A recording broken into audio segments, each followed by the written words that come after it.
Hello friends, स्वागत है आपका अपने चैनल एनएसटी एकेडमी में। उम्मीद है आप सब लोग मस्त होंगे। तो आज हमारा नंबर सिस्टम का सेकंड लेक्चर यहाँ पे है। सेकंड लेक्चर पे हम डिस्कस करेंगे।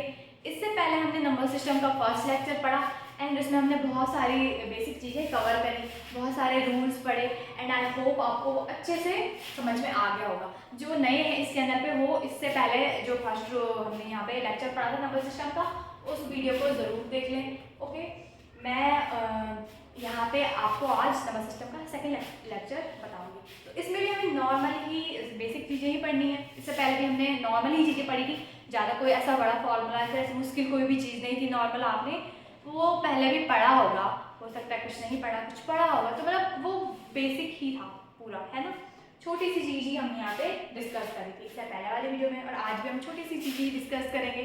क्योंकि हमारे पास जो छोटी छोटी चीज़ें होती है, ठीक है, अगर हमने उनको अच्छे से तैयार कर लिया तो बड़ी चीज़ हम खुद भी सॉल्व कर सकते हैं। ठीक है, तो बेसिक हमें अपना पूरा क्लियर करना है। क्योंकि एसआई की जो मैथ्स है उसमें कोई इतनी बड़ी चीज़ नहीं पूछी जाती है, सब नॉर्मल चीज़ें ही पूछी जाती है। एंड अगर आपका बेसिक अच्छे से क्लियर है ना, तो आपके लिए मैथ्स ईजी हो जाएगी, चाहे आप आर्ट के स्टूडेंट हैं चाहे आप मैथ्स के स्टूडेंट हैं। ओके, तो मतलब कुल मिला के हमें बड़ी चीज़ों पर तब ध्यान देना है जब हमारी बेसिक क्लियर हो जाएगी। ठीक है, बहुत सिंपल आता है एसआई का पेपर मैथ्स में, मतलब एसआई में जो हमारे पास मैथ्स का पेपर आता है वो बहुत सिंपल आता है। ठीक है, ज़्यादा ऐसा कुछ नहीं होता, इसमें नॉर्मली मैथ्स आती है, सिंपल मैथ्स आती है। उसके लिए आपको बेसिक क्लियर होना जरूरी है। बड़ी चीज़ों पे हमें नहीं ध्यान देना है, बड़ी चीज़ों पे हमें ध्यान ही नहीं देना है, आती ही नहीं है बड़ी चीज़ें। बस जो बेसिक चीज़ें हैं ना उन्हें लेके चलेंगे तो वो बेसिक चीज़ें खुद ही बड़ी चीज़ बन जाएगी। ओके, तो ज़्यादा बातें ना करते हम आज का जो टॉपिक स्टार्ट करते हैं। इससे पहले हमने यहाँ पे डिविजिबिलिटी के रूल पढ़े थे इससे पहले लेक्चर में, मतलब 1 से 11 तक नॉर्मल हमने पढ़े थे। ठीक है, कि यहाँ पे कैसे हम बता सकते हैं इससे डिविजिबल है कि नहीं बिना डिवाइड करे हुए, एंड और भी बहुत सारी चीज़ें हमने उस दिन पढ़ी थी। तो आज हम यहाँ पे थोड़ा सा उससे थोड़ा और आगे लेके चलते हैं आपको। तो उसमें हम आज पढ़ेंगे डिवीजन ऑफ नंबर। ठीक है, नंबर का डिवीजन जो है उन्हें हम पढ़ेंगे। ठीक है, तो यहाँ पे नॉर्मल हमारे पास क्या होता है, हमारे पास आपने 5th तक डिवाइड तो सबने लिया होगा, तो उसमें हमारे पास नॉर्मली 4 चीज़ें हमारे पास गिवन होती है। मतलब 2 चीज़ें हमारे पास पहले दी जाती है, डिवाइड देते हैं, फिर हमें 2 चीज़ें और मिलती हैं। 4 चीज़ें हमारे पास नॉर्मली गिवन होती है जब हम कोई भी डिवाइड देते हैं। तो आपने ये तो पढ़ ही रखा होगा, dividend, divisor, quotient, remainder. Dividend को हिंदी में बोला जाता है भाज्य, डिवाइजर को बोला जाता है भाजक, क्वोशिएंट को बोला जाता है भागफल और रिमाइंडर को बोला जाता है शेषफल। ये तो आपने नॉर्मल 5th तक सबने डिवाइड दिया है, चाहे वो किसी भी सब्जेक्ट का स्टूडेंट है ना। आपने डिवाइड दिया है तो आपने ये सारी चीज़ें जरूर सुनी होगी एंड इनमें आप बहुत कंफ्यूज भी हो जाते होंगे, समझ नहीं आता इसको क्या बोला जाता है। अगर सपोज किसी फॉर्म में लिखना है ना, तो अब आपने ये पढ़ा है, ठीक है, अब आपको इसको ध्यान रखने की ज़रूरत ही नहीं है। क्योंकि यहाँ पे देखो इसको हम क्यों पढ़ रहे हैं, यहाँ पे हमारे पास क्वेश्चन आते हैं। कभी हमारे पास ये 3 चीज़ें गिवन होगी, हमें बोला जाएगा कि रिमाइंडर फाइंड करो, कभी बोला जाएगा कि क्वोशिएंट फाइंड करो, कभी बोला जाएगा कि डिविडेंड फाइंड करो, कभी बोला जाएगा कि डिवाइजर फाइंड करो, है ना। मतलब 3 चीज़ें हमारे पास गिवन होगी और एक चीज़ हमें फाइंड करनी होगी। अब यहाँ पे देखो नॉर्मली हम डिवाइड देंगे, ठीक है, तो इसमें टाइम वेस्ट हो जाता है। तो हमारे पास यहाँ पे एक फार्मूला होता है जो आपको ध्यान रखना है। सिंपल फार्मूला है, ABCD की फॉर्म में है, बहुत सिंपल फार्मूला है। देखो, डिविडेंड को A बोला जाता है, डिवाइजर को B बोला जाता है, क्वोशिएंट को Q बोला जाता है और रिमाइंडर को R बोला जाता है। ठीक है, ये सारी हमारे पास फॉर्म होती है, आप इसका स्क्रीनशॉट ले लेना। ओके, एंड फॉर्मूला मेरे साथ नोट करते रहना। तो हमारे पास इसका फॉर्मूला क्या होता है, A = B मल्टीप्लाई में Q प्लस में R। तो यहाँ पे जो R है ना, उसकी कंडीशन बताओ क्या होती है, 0 से ग्रेटर और इक्वल R से ग्रेटर हो जाएगा B। ये हमारे पास यहाँ पे ये फॉर्मूला होता है, ये इसकी कंडीशन होती है। अब आपको बस यहाँ पे ध्यान रखना है कि जो A है उसको भाज्य बोलेंगे, मतलब डिविडेंड बोलेंगे, ठीक है। जो B है उसे बोलेंगे डिवाइजर यानी कि भाजक बोलेंगे, Q को क्वोशिएंट बोलते हैं यानी कि भागफल, और R को रिमाइंडर यानी कि शेषफल। जब हम नॉर्मली डिवाइड आपने दिया होगा तो ऐसा तो देते हैं, यहाँ पे देखो कैसा हम यहाँ पे डिवाइड इसको मतलब जैसा सपोज हमारे पास है, मैंने नंबर लिखा, चलो 15/2 लिखती हूँ। ऐसे तो देते हैं डिवाइड 2 लिखा जाता है, फिर 15 आता है, फिर यहाँ पे कुछ क्वोशिएंट आएगा और कुछ रिमाइंडर बचेगा। तो यहाँ पे नॉर्मली जो ये फॉर्म है ना, इसे देखो ऐसे लिखा जाता है, बी का डिवाइड हम देंगे ए में, हमारा यहाँ पे क्वेश्चन आएगा और कुछ रिमाइंडर बचेगा। ये हमारे यहाँ पे ये कंडीशन होती है, यानी कि यहाँ पे जो हम लेते हैं वो डिवाइजर लेते हैं। ओके, डिविडेंड को यहाँ पे जिससे डिवाइड दिया जाता है वो डिविडेंड होता है, जो जितनी बार जाता है परसेंट होता है, और जो हमारा लास्ट में बच जाता है, कभी 0 बचता है, कभी कुछ नंबर बचता है, तो वो रिमाइंडर हो जाता है। ओके, इतना तो आपको समझ में आ ही गया होगा। इसको तो आपने बहुत बार लिखा हुआ है, इसमें कंफ्यूज होने की जरूरत नहीं है, बस इतना इसको ध्यान रखना है। ठीक है, तो नॉर्मली आप चाहे इतना भी ध्यान ना रखो। ठीक है, चलिए यहीं पे मैं बता देती हूँ आपको बस इस फॉर्मूले को ध्यान रखना है, मेन फॉर्मूला है आपका। ठीक है, इतना ये मेन फॉर्मूला है, इसको आपको ध्यान रखना है। अब इसको ध्यान क्यों रखना है, मैं आपको एक एग्जांपल इससे रिलेटेड बता देती हूँ, क्योंकि एग्जांपल करके हमें ज़्यादा इजीली तरीके से समझ में आ जाता है। तो यहाँ पे देखो हमारे पास एक एग्जांपल, इसमें हमें गिवन है डिविडेंड हमारे पास है 1043।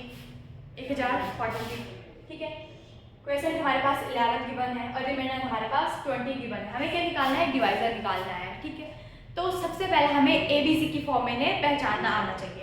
एंड अगर आपने नया ये फॉर्मूला देखा है, इससे पहले नहीं देखा हुआ है, तो आप ना इसकी 1-2 बार लिखने की प्रैक्टिस कर लेना, खुद ब खुद ये ध्यान हो जाएगा। या फिर आप एक काम करना, कुछ एग्जाम्पल लेना नॉर्मल डिवाइड का, उनको डिवाइड करके फिर इस फॉर्म में लेने की कोशिश करना, मतलब ABQR की फॉर्म में लेने की कोशिश करना। खुद ब खुद यह फॉर्मूला भी आपको माइंड में छप जाएगा एंड आप जल्दी से आंसर भी निकाल लोगे। अब सपोज हमारे पास यहाँ पे ये सारी चीज़ें दे रखी है, अब डिवाइड करना है ना, थोड़ा कंफ्यूजन, अब क्या कैसे करें, क्या करें क्या नहीं करें, ऐसा होता है ना। अभी आप देख रहे हो, तो नॉर्मल कुछ नहीं करना है, सबसे पहले आपको पहचानना आना चाहिए यहाँ पे कि हमें क्या क्या दिया हुआ है। तो हम यहाँ पे बता सकते हैं ये हमारा A है, डिविडेंड को A बोला जाता है। ठीक है, इसे हिंदी में भाज्य बोलते हैं। क्वेश्चन को बोला जाता है Q, रिमाइंडर को बोला जाता है R। देखो क्वेश्चन और रिमाइंडर तो फिर भी आप लोग पहचान लोगे, डिविडेंड और डिवाइजर में कंफ्यूज हो जाओ। ठीक है, तो जो डिविडेंड होगा जिसमें हमारे पास ज़्यादा वर्ड है उसे A बोलेंगे, जिसमें कम वर्ड है उसे B बोलेंगे। ऐसे थोड़ा याद करने की ना ट्रिक फॉलो किया करो, क्योंकि नॉर्मल जब हम किसी अपने माइंड से कोई ट्रिक बनाते हैं तो वो चीज़ें हमें ज़्यादा लॉन्ग टाइम तक ध्यान रहती है ना। अगर हम किसी चीज़ को ऐसा ज़बरदस्ती याद करते हैं ना तो हमें वो याद नहीं होती है। तो जैसा आपको ईजी लगता है अपनी लैंग्वेज में, वैसा आप इसको शॉर्ट बना सकते हैं। बस आपको ये याद रखना है कि A को क्या बोला जाता है और B को क्या बोला जाता है, तो आप कुछ भी किसी भी तरीके से इसको याद रख सकते हैं। ठीक, ज़बरदस्ती ऐसे नहीं रटना नहीं है। तो ये इसे हम डिवाइजर को बोलते हैं B। ठीक है, हिंदी में इसे बोला जाता है भाज्य, इसे बोला जाता है भागफल, रिमाइंडर को शेषफल बोलते हैं और इसको भाजक बोलते हैं। ठीक है, इसके बाद देखो यहाँ पे फॉर्मूला क्या होता है हमारा, A = B × Q प्लस में R। इसी फॉर्मूले को आपको ध्यान रखना है, और जो ये फॉर्मूला है ना इसी में आपको वैल्यू पुट करनी है और यहाँ से हम जल्दी जल्दी से आंसर निकाल लेंगे। कैसे निकालेंगे, देखो A हमारा क्या है 1043। ठीक है, = B हमें निकालना है, तो B की जगह B ही रखेंगे, मल्टीप्लाई Q हमारा 11 है, फिर प्लस रिमाइंडर हमारा 20 है।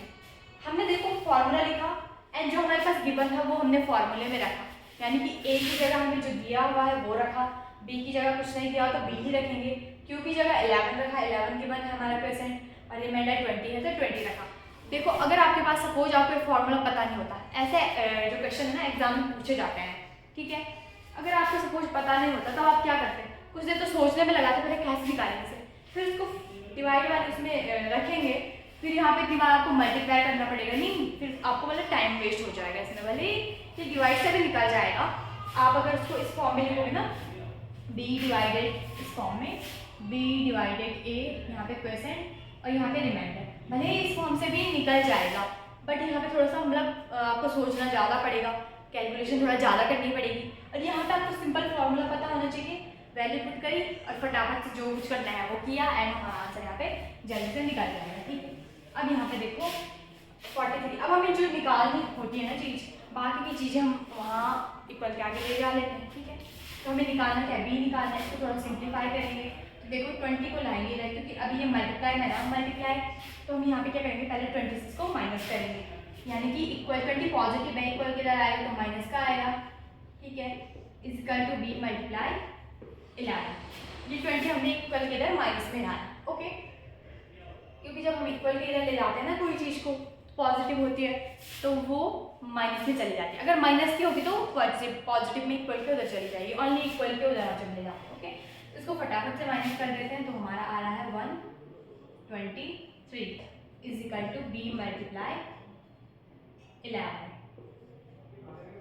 ओके, अब हमें यहाँ पे ओनली b की वैल्यू निकालनी है। 11 जब किसी भी मतलब यहाँ पे ये मल्टीप्लाई में है, जब कोई नंबर मल्टीप्लाई में होता है हमें उसको इक्वल की इधर ले जाना, तो हमेशा वो डिवाइड में जाता है, यानी कि 1023 बाई 11 डिवाइड में आ जाएगा और यहाँ पे b बच जाएगा। ओके, अब यहाँ पे देखो 11 से हम यहाँ पे डिवाइड करेंगे, सिंपल ही है। 11 9 जो यहाँ पे 99, फिर 3 बचेगा, 11 3 जा 33 और b यहाँ पे हमारा आंसर आ जाएगा, यानी कि जो b है वो 93 है। यानी कि जब हम 93 का डिवाइड 1043 में देंगे तो हमारे यहाँ पे जो रिमाइंडर है वो 20 बचेगा और कितनी टाइम यहाँ पे डिवाइड जाएगा, 11 टाइम डिवाइड जाएगा। इस टाइप से इन क्वेश्चन को सॉल्व किया जाता है। तो ये हमारा फॉर्मूला है, आपको ध्यान रखना है, बस आपको थोड़ा कैलकुलेशन यहाँ पे ध्यान रखनी है। माइनस प्लस मल्टीप्लाई डिवाइड यही हमें पूरे यहाँ पे करना है। तो माइनस प्लस मल्टीप्लाई डिवाइड तो आपको आता ही होगा, अगर फिर भी नहीं आता है ठीक है तो मैं आपको बहुत डीप से बता रही हूँ कैसे कैसे हमें यहाँ पे करना है। प्लस में है तो माइनस में जाएगा, मल्टीप्लाई में है तो डिवाइड में जाएगा, और डिवाइड में होता है ना तो मल्टीप्लाई में जाता है। ओके, तो मतलब ये तो कॉमन ही चीज़ें हैं। आई होप आपको ये क्वेश्चन अच्छे से समझ में आ गया होगा, है ना। तो आप इस फॉर्मूले को जरूर ध्यान रखें, मतलब इससे रिलेटेड क्वेश्चन हमारे पास पूछे जा सकते हैं, कहने का मतलब ये है। दो तीन टाइप क्वेश्चन अभी हम जब आगे तो हम बेसिक चीज़ें मैं बता रही हूँ, फॉर्मूले बता रही हूँ आपको ना, तो एक एग्जांपल करा है। अभी जब हम यहाँ पे और क्वेश्चन करेंगे, जब हमारे पास बेसिक चीज़ें सारी कवर हो जाएगी, जब हम और क्वेश्चन करेंगे तो मैं आपको ये इस टाइप के क्वेश्चन और भी कराऊंगी जिस टाइप से हमारे पेपर में पूछे गए हैं। ओके, तो एक काम करिए, आप इसकी स्क्रीनशॉट ले लीजिए, ठीक है, और इनको थोड़ा ध्यान रख लेना, फिर हम यहाँ पे थोड़ा नेक्स्ट चीज़ को डिस्कस करेंगे।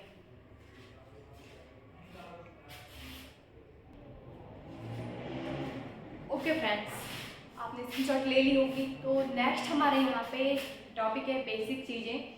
तो नंबर सिस्टम में वो है अर्थमेटिक प्रोग्रेशन, ठीक है, इसे हिंदी में बोला जाता है समांतर श्रेणी। तो इसमें हम क्या पढ़ेंगे, थोड़े से कुछ फॉर्मूले पढ़ने हैं एंड मैं आपको इसकी ट्रिक भी बताऊंगी, है ना।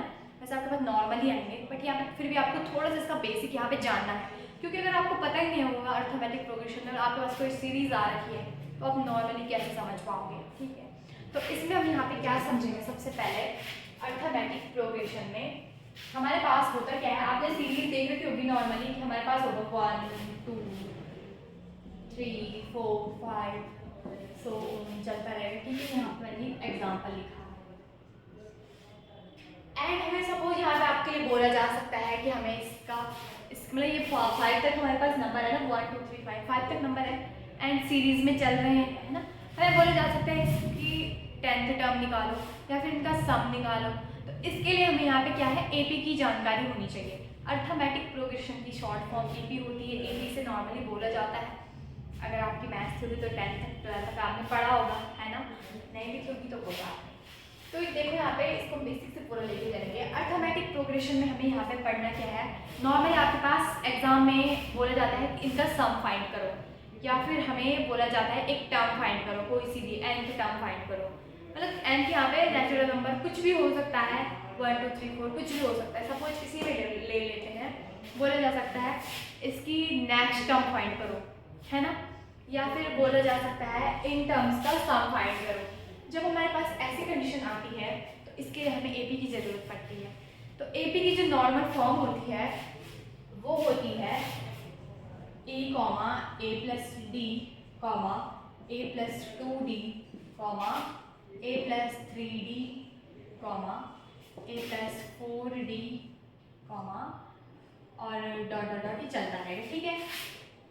यह इसकी नॉर्मल फॉर्म होती है एंड इसे ऐसा भी लिखा जा सकता है A1 comma A2 comma A3 comma A4 comma A5 AN, जितना भी ये होगा यहाँ पे हम ले सकते हैं A प्लस ND, ठीक है, लास्ट टर्म। अब यहाँ पे हमें देखो इसको ऐसे भी लिखा जा सकता है, ऐसे दोनों ही सेम है। यहाँ पे अब डिफरेंट क्या है, मतलब इसकी A1 A2 इस फॉर्म में हम इसको लिख सकते हैं। मतलब अगर यहाँ पे जो हमने एग्जांपल दिया है इसमें जो A1 हो जाएगा वो 1 हो जाएगा, A2 2 हो जाएगा, A3 3 हो जाएगा, A4 4 हो जाएगा, ठीक है, A5 5 हो जाएगा। अब यहाँ पे देखो इसमें भी A कितना है 1 है, A प्लस डी 2 है, A प्लस 2D 3 है, A प्लस 3D 4 है, A प्लस 4D 5 है। ओके, तो मतलब इस टाइप से हम यहाँ पे एग्जाम्पल लिए हैं और इस टाइप से हम इसको लिख सकते हैं। ये AP की जनरल फॉर्म होती है। ओके, इतना आपको समझ में आ गया होगा। अब यहाँ पे आप लोग कंफ्यूज हो रहे होंगे जिन्होंने फर्स्ट टाइम देखा है कि A और ये D क्या है ना। तो यहाँ पे जो A है वो फर्स्ट टर्म होती है। ओके, A को बोला जाता है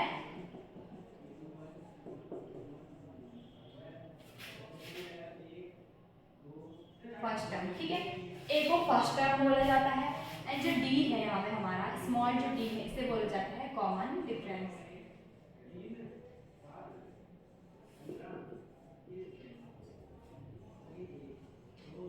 कॉमन डिफरेंस से बोला जाता है। कॉमन डिफरेंस का मीन्स होता है कि यहाँ पे जो दो नंबर्स होंगे ना, ठीक है, मतलब सपोज हमने यहाँ पे लिया A1 A2, फिर A2 A3, फिर A3 A4, तो जो इनका डिफरेंस होगा ना बड़े में से छोटा वो हमेशा कॉमन आना चाहिए।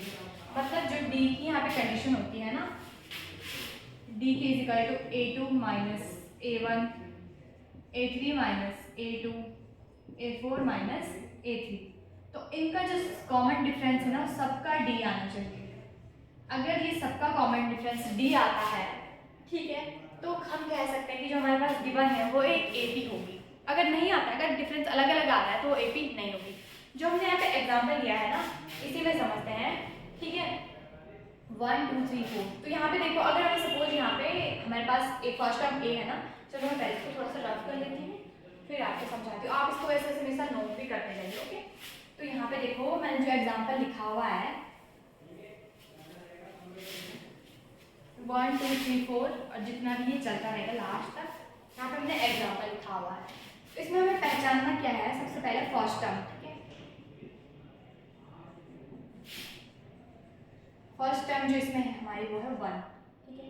उसके बाद कॉमन डिफरेंस जो हमारा है, यानी कि इसको A भी लिख सकते हैं। अगर आप फर्स्ट टर्म में कंफ्यूज हो रहे हैं तो इसको A भी बोलते हैं, ठीक है।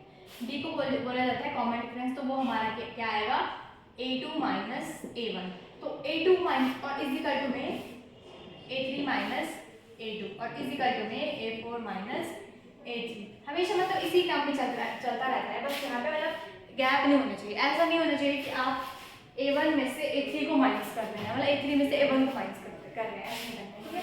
मतलब यहाँ पे जो डिफरेंस है ना वो एक के बाद एक, ठीक है, ऐसा मतलब जैसा हमने लिया है यहाँ पे ऐसा होना चाहिए कॉमन डिफरेंस। अब यहाँ पे ध्यान दो हमें D फाइंड करना है, तो D2 माइनस D1, यानी कि D2 हमारा 2 है, 2 में से माइनस करेंगे 1 इज इक्वल टू 3 में से माइनस करेंगे 2 इज इक्वल टू 4 में से माइनस करेंगे 3। तो यहाँ पे चेक करते हैं D इज इक्वल टू 1 आ रहा है, ये भी 1 आ रहा है, ये भी 1 आ रहा है, तो इसका मतलब जो हमें यहाँ पे गिवन एग्जांपल है ये एक AP है, ठीक है। तो आई होप आपको समझ में आ गया होगा। अब यहाँ पे हमें क्या करना है, ये तो आपको पता चल गया होगा कि AP हम किससे बोल सकते हैं, जिसमें नॉर्मली कंफ्यूज नहीं होना, जो आपने पढ़ा है पढ़ा। अब आपको बस इतना ध्यान रखना है, हमारे पास कोई भी यहाँ पे सीक्वेंस दिया हुआ होगा, ठीक है, सीक्वेंस होता है यहाँ पे नंबर्स का अनुक्रम में से बोला जाता है सीक्वेंस को, ठीक है, मतलब एक के बाद एक नंबर फिर एक दूसरा नंबर फिर ऐसे एक चेन कोई होगी, ठीक है, एक अनुक्रम होगा कोई, इसे सीक्वेंस बोला जाता है। एंड यहाँ पे हमें सिर्फ इतना ही पता, अगर हम सपोज आपके पास कोई सीक्वेंस दिया हुआ है, यहाँ पे तो मैंने छोटा सा लिया, कुछ और भी हो सकता है ना। अगर सपोज वो दिया हुआ है आपके पास, तो सबसे पहले अगर आपके पास क्वेश्चन जिस भी टाइप का होगा, फर्स्टली हमें वो चेक करना है वो AP है कि नहीं है। और चेक आपको इतनी लॉन्ग प्रोसेस नहीं करनी है, बस अपने माइंड में ध्यान रखना है। 2 टाइम चेक करनी है, क्या करनी है, A2 माइनस A1 और A3 माइनस A2। अगर इन दोनों का जो कॉमन डिफरेंस है जो D है वो सेम आ रहा है, जैसे हमारे यहाँ पे 1 1 आ रहा है, तो इसका मतलब वो AP होगी। नॉर्मली हमें यही चेक करना होगा, और कुछ भी AP है नहीं है इसके लिए हमें और कुछ फाइंड नहीं करना है। बस इतना ध्यान रखना है कि जो हमारे पास सीक्वेंस में जो नंबर होंगे ना, ठीक है, तो जो ग्रेटर नंबर मतलब A2, यहाँ पे A2 को ग्रेटर लिया जाता है, तो A2 में से हमेशा A1 को ही माइनस करते हैं, A3 में से हमेशा A2 को ही माइनस किया जाता है, इससे हम D फाइंड करते हैं। तो अगर हमारा D सेम आ रहा है तो हमारा ये AP होगा, ठीक है। लेकिन हमारे पास क्वेश्चन क्या आता है, हमारे पास क्वेश्चन आता है कि इसकी nth टर्म फाइंड करो। सपोज हमारे पास ये AP हमें बोल दिया जाएगा इसकी 10वीं टर्म फाइंड करो, 10वां पद फाइंड करो, ठीक है। इस टाइप से हमारे पास यहाँ पे क्वेश्चन आते हैं। तो यहाँ पे देखो सबसे पहले इतना आपको समझ में आ गया होगा, ठीक है। चलो इसको आप ना कॉपी करते रहिए, मैं साथ में रफ कर दूँ, ठीक है, जल्दी जल्दी प्रयास करना। हमें सारी चीज़ें लेके चलनी है ना, बेसिक चीज़ें, तो फिर ज़्यादा स्लो भी नहीं चलना है एंड ज़्यादा स्पीड में भी नहीं चलना है, मतलब टाइम को भी मेंटेन रखना है और खुद को भी, ठीक है। अब यहाँ पे ध्यान दो सब लोग, मैंने बोला कि सपोज हमारे पास यही कोई हमारे पास गिवन AP है, ठीक है, ये हमारे पास कोई AP है, हमें पता चल गया ना AP है। कैसे पता चला? हमने कॉमन डिफरेंस फाइंड करा, हमारे पास फर्स्ट टर्म थी और हमने कॉमन डिफरेंस फाइंड करा, सेम आया तो AP है, सिंपल सी बात है। अब हमें यहाँ पे क्या बोला जाएगा कि हमें इसकी सपोज टर्म निकालनी है, सपोज हमें इसमें यहाँ पे निकालना है A10 निकालना है। A10 का मतलब है मतलब A के बेस पे 10, इसका मतलब है हमें 10वीं टर्म यहाँ पे निकालनी है। 5 टर्म हमारे पास गिवन है ना, 5 टर्म 1 2 3 4 5 टर्म हमें गिवन है यहाँ पे, हमें 10वीं टर्म निकालनी है, ठीक है। जो मतलब 10वें नंबर पे जो टर्म होगी ना, हमें वो निकालनी है। ओके, आपको समझ में आ गया होगा कि A10 का मतलब क्या है, कि मतलब हमें जो यहाँ पे 10वें नंबर पे जो संख्या होगी वो कुछ भी हो सकती है, 10वें नंबर पे हमें वो निकालनी है, ठीक है। इसके बाद यहाँ पे देखो इसका जनरल फॉर्मूला होता है AN = A + n-1 का होल डे। इस फॉर्मूले को आपको नॉर्मली ध्यान रखना ही है, ठीक है। इसकी जरूरत आपको बहुत पड़ेगी, मतलब अब बहुत सारे बच्चे कंफ्यूज हो जाते हैं, कैसे निकालें, ऐड करने लग जाते हैं, माइनस करने लग जाते हैं, है ना।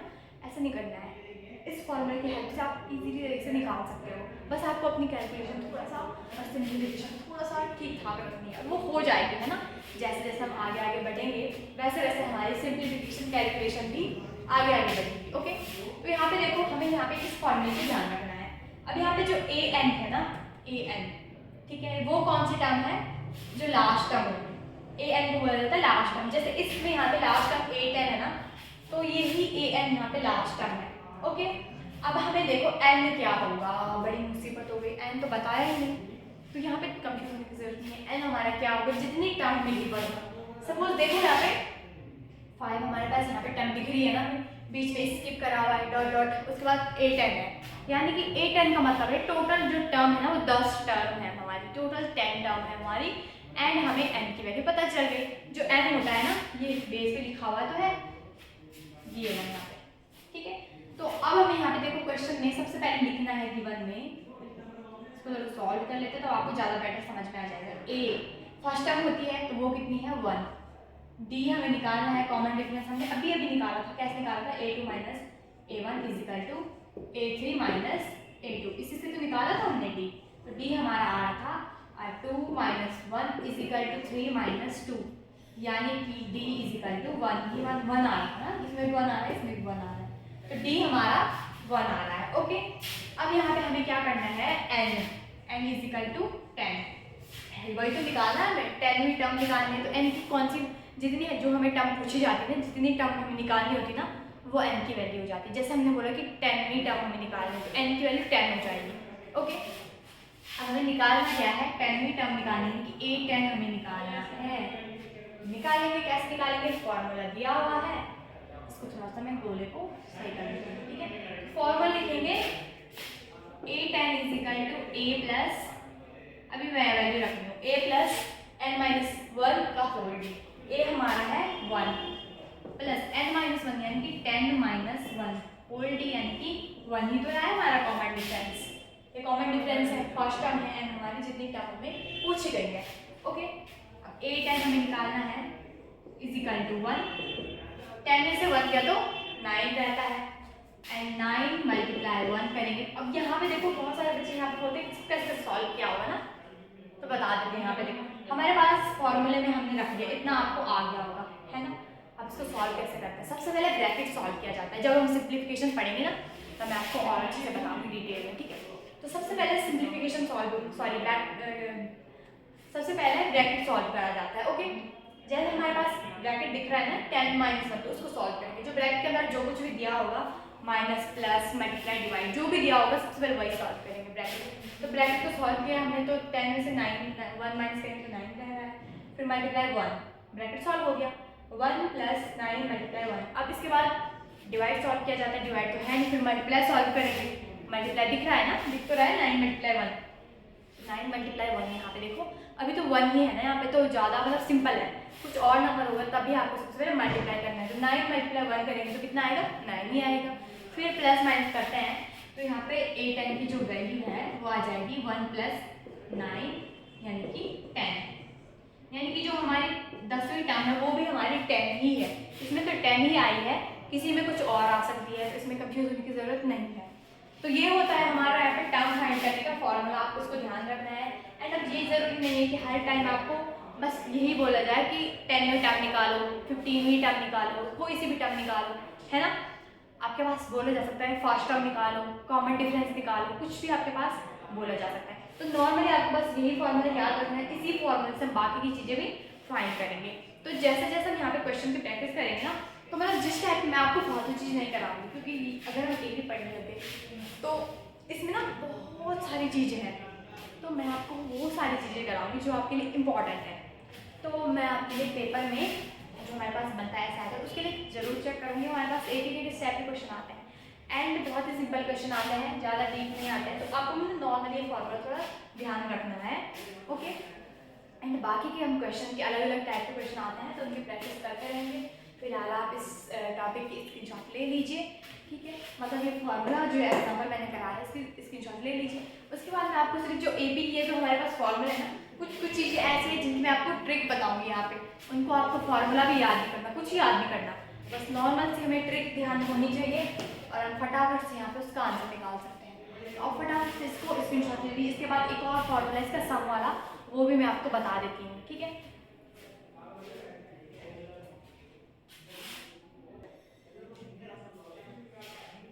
ओके फ्रेंड्स, आपने उस क्वेश्चन की उस फॉर्मूला की स्क्रीनशॉट ले ली होगी। तो इस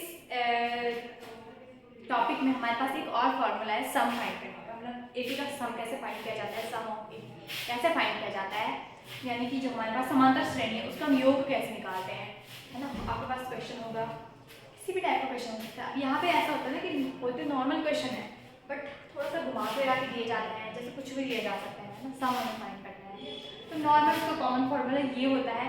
अब देखो आपको पता है एन क्या है, ए क्या है, डी क्या है, सब मैंने आपको बता दिया है। इस फॉर्मूले का यूज़ करना है आपको, मतलब सिर्फ हमने फॉर्मूला चेंज करा है, बाकी सारा वही है ना, सिर्फ जो मटीरियल है उसमें सब कुछ ए एन डी वही तो है ना, बस हमने यहाँ पे फॉर्मूला चेंज करा है। इसके अकॉर्डिंग आपको सॉल्व करना है। सबसे पहले ब्रैकेट ये वाला सॉल्व करेंगे, है ना।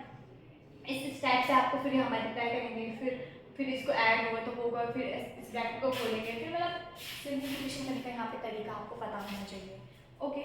इस टाइप से हम यहाँ पे इसको सॉल्व करेंगे। सिंपल ही है हमारा, ज़्यादा मुश्किल नहीं है। एंड आपको बस ध्यान रखना है हमारे पास कोई सीरीज होगी इसका सम फाइंड करो। वैसे ये वाला जो फॉर्मूला है ना, बस आप इसको मतलब लिख लो, नोट कर लो और थोड़ा बहुत क्वेश्चन की प्रैक्टिस कर लें। जैसे सपोज मैंने बोला यहाँ पे हमारे पास कोई नंबर है 2 4 6 8 और dot dot dot, last term suppose इसकी 20 है, ओके। हमें इन सब नंबर्स का सम फाइंड करना है। यहाँ पे मैंने एग्जांपल दिया है एंड हमें इन सब नंबर का सम फाइंड करना है। बहुत ही सिंपल है, आप इस फॉर्मूले से इसको निकाल सकते हैं, है ना। एंड इसके और भी मेथड होते हैं यहाँ पे इसको निकालने के। तो यहाँ पे सबसे पहले क्या करेंगे, ऐसा हमें फाइंड करना है ना, तो ऐसा हमारा यहाँ पे कितना है वो हमें निकालना है। 20 टर्म हमारे यहाँ पे है ना, तो सबसे पहले हमें यहाँ पे देखो ये पता होना चाहिए कि एन हमें कितने नंबर्स हैं यहाँ पे। एन निकालने के लिए हमें सबसे पहले क्या करना पड़ेगा, ये वाला फॉर्मूला यूज़ करना पड़ेगा कि A N equal to A plus N minus 1 का होल डी, है ना। इससे हमें पहले ए एन हमें लास्ट टाइम पता है 20 है, हमें ए पता है 2 है, डी पता है वो भी 2 आ रहा है, एन हमें नहीं पता है। अब नॉर्मली मतलब यहाँ पे देखो इसको हमें सम फाइंड पहले हमें एन निकालना पड़ेगा, जब एन निकलेगा फिर हम इस फॉर्मूले से एस निकालेंगे। थोड़ा लॉन्ग प्रोसेस हो जाती है ना, लेकिन आप इस फॉर्मूले को लिख लीजिए। एंड इसकी ना बहुत शॉर्ट ट्रिक होती है इनको सॉल्व करने की, वो मैं आपको बताऊंगी, तो अभी नहीं बताऊंगी, इससे नेक्स्ट लेक्चर में बताऊंगी।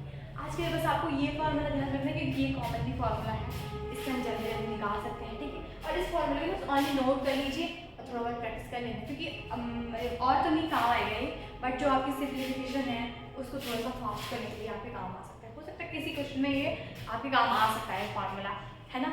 तो ऐसे नहीं सोचना है कि ये फालतू नहीं है, इसको अभी आपको लिखना है एंड इसको मैं आपको ट्रिक से बताऊंगी। अगर आपको मिल जाती है सपोज तो कमेंट करके ज़रूर बताना।